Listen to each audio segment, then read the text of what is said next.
ঝিনাইদহে শহীদ March কর্মসূচি পালিত। সুলতান আল এনামের video চিত্র দেখুন বিস্তারিত।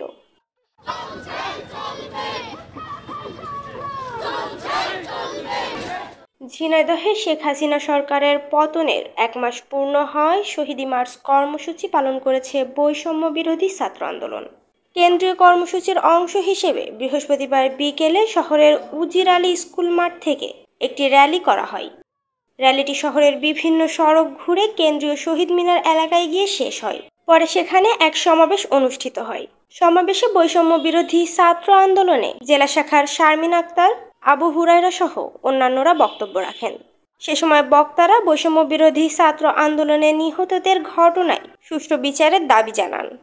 সেই সাথে রাষ্ট্র সংস্কারে যারা বাধাগ্রস্ত করছে তাদের বিরুদ্ধে অবস্থান নেওয়ার হুঁশিয়ারি দেন। পরে নিহতদের আত্মার মাগফিরাত কামনা করে দোয়া করা হয়। Humaira Zarin, BJTV news.